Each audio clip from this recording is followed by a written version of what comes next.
Hello guys, welcome back to my YouTube channel royal study classes. And guys, आज के इस video में हम लोग देखेंगे क्लास 10th हिंदी व्याकरण। तो आज के इस वीडियो में हम लोग हिंदी व्याकरण से गाइस क्या पढ़ेंगे, समास।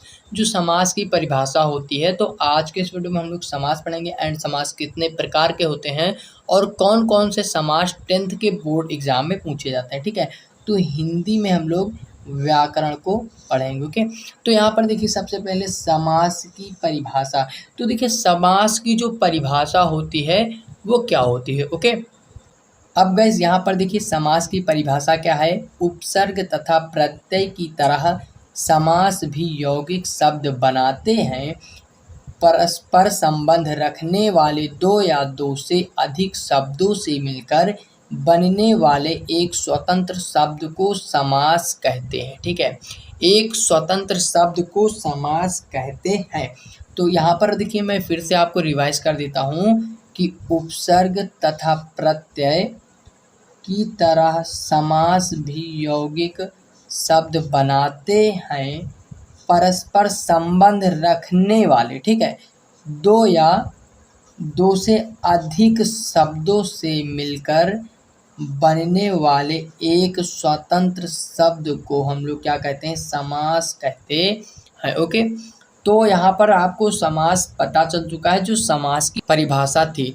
अब यहाँ पर गाइस, यहाँ पर देखिए हम लोग देखेंगे समास के प्रकार। ठीक है, तो यहाँ पर आपको समास के प्रकार देखने को मिलेगा। तो समास के कितने प्रकार हैं, अब यहाँ पर देखिए समास के 6 प्रकार हैं। कितने प्रकार हैं, 6 प्रकार होते हैं। अब वे कौन कौन से 6 प्रकार हैं, तो यहाँ पर देखिए हमारा पहला जो प्रकार है वो क्या है, अव्ययी भाव समास। और दूसरा जो है क्या हो जाएगा, तत्पुरुष समास। तीसरा है कर्मधारय समास। चौथा है द्विगु समास। और पांचवा है द्वंद्व समास। और छठा है बहुव्रीहि समास।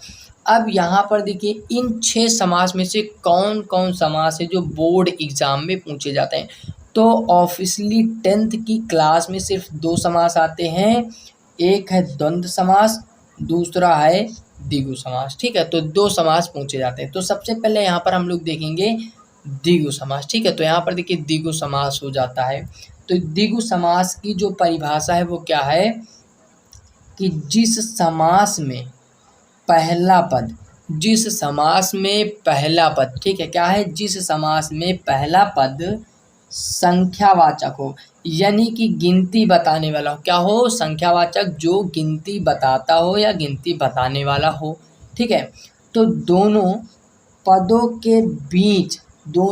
के बीच जो विशेषण और विशेष संबंध हो और समस्त पद समूह या समाहार का ज्ञान कराए, उसे द्विगु समास कहते हैं।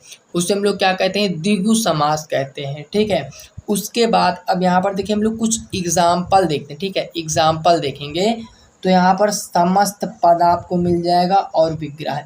तो यहाँ पर ये देखिए जो समस्त पद है, यहाँ पर अब यहाँ पर आपको एक चीज़ देखना है कि यहाँ पर क्या बता रहा था, गिनती बताने वाला हो, गिनती बताने वाला हो ना, संख्यावाचक हो। और यहाँ पर हमारा एग्जाम्पल क्या है, यहाँ पर हमारा एग्जाम्पल क्या है, त्रिनेत्र, यानी त्रिनेत्र। अब ये हमें गिनती बता रहे, त्रिनेत्र यानी 3 नेत्र। तो क्या हो जाएगा, यहाँ पर आपका हो जाएगा 3 नेत्रों का समूह। ठीक है, 3 नेत्रों का समूह क्या हो जाएगा, 3 नेत्रों का समूह यानी कि त्रिनेत्र। फिर सेकंड हमारा क्या है, त्रिलोक। अब त्रिलोक में हम लोग क्या करेंगे, त्रिलोक यानी यानी कि 3, लोक मतलब लोक, तो 3 लोकों का समूह क्या हो जाएगा, यहाँ पर हम लोग लिखेंगे 3 लोकों का समूह। ठीक है, क्या हो जाएगा, 3 लोकों का समूह। फिर हमारा है चौराहा। चौराहा यानी क्या होता है, 4 राहों का समूह या 4 रास्तों का समूह। तो हम लोग क्या लिखेंगे, 4 राहों का समूह। क्या हो जाएगा, चौराहा। फिर है अठन्नी, तो यहाँ से हमारा क्या हो जाएगा, 8 आनों का समूह। क्या हो जाएगा, 8 आनों का समूह। तो यहाँ पर आपको देखिए क्या पता चल चुका है, द्विगु समास में आपको गिनती यानी कि संख्यावाचक अगर आपको दिख जाए, पहला पद संख्यावाचक दिख जाए, तो आप समझ जाना कि यहाँ पर द्विगु समास होगा। ओके, इसके बाद हम लोग देखेंगे द्वंद्व समास। ठीक है, अब गाइस यहाँ पर देखिए द्वंद्व समास है। तो द्वंद्व समास किसे कहते हैं, ठीक है। तो यहाँ पर देखिए द्वंद्व समास की जो परिभाषा होती है वो क्या हो जाएगी कि जिस समास में दोनों पद क्या हो, समान हो, वहाँ द्वंद्व समास होता है। ठीक है, सबसे पहले देखिए क्या है, जिस समास में दोनों पद समान हो वहाँ द्वंद्व समास होता है। अब देखिए द्वंद्व में दो शब्दों का मेल होता है, द्वंद्व समास में दोनों शब्दों का मेल होता है, और समास होने पर दोनों को मिलाने वाले या अन्य समुच्चय बोधक अवयव का लोप हो जाता है। ठीक है, तो यहाँ पर कह रहा है जिस समास में दोनों पद समान हो वहाँ द्वंद्व समास होता है। द्वंद्व में दो शब्दों का मेल होता है, समास होने पर दोनों को मिलाने वाले या अन्य समुच्चय बोधक अवयव का लोप हो जाता है। ओके, इसके बाद गाइज यहाँ पर देखिए आपको एग्जाम्पल देखने को मिलेगा। ठीक है, एग्जाम्पल, अब यहाँ पर आपको क्या मिलेगा, समस्त पद।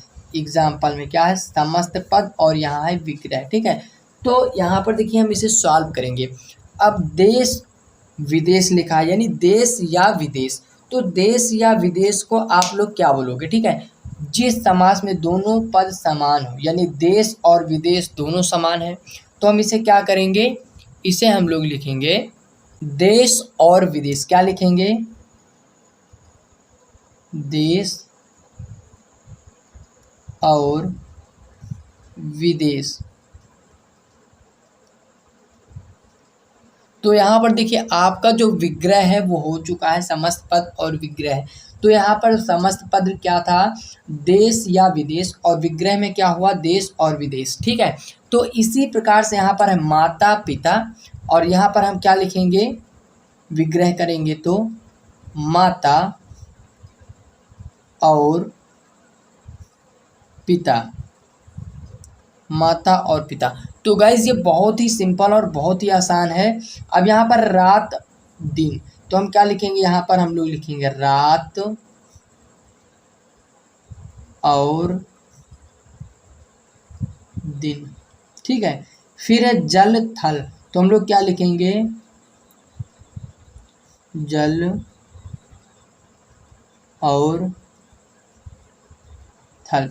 तो यहाँ पर है पिता पुत्र। अब गैस इसे आप लोगों को कमेंट बॉक्स में लिखना है, क्योंकि ये बहुत ही सिंपल और बहुत ही बेहतरीन से हमने आपको समझाया है कि द्विगु समास और द्वंद्व समास आपको अच्छी तरीके से समझ में आ जाए, क्योंकि दो ही समास हैं जो बोर्ड एग्जाम में पूछे जाते हैं। ओके, तो आई होप कि आपको वीडियो अच्छी लगी होगी, और वीडियो अच्छी लगी है तो इस वीडियो को एक लाइक कर दें, एंड हमारे चैनल से जुड़ने के लिए इस चैनल को सब्सक्राइब जरूर करें। हम मिलेंगे एक नए वीडियो में नए टॉपिक के साथ, तब तक के लिए टेक केयर, बाय बाय।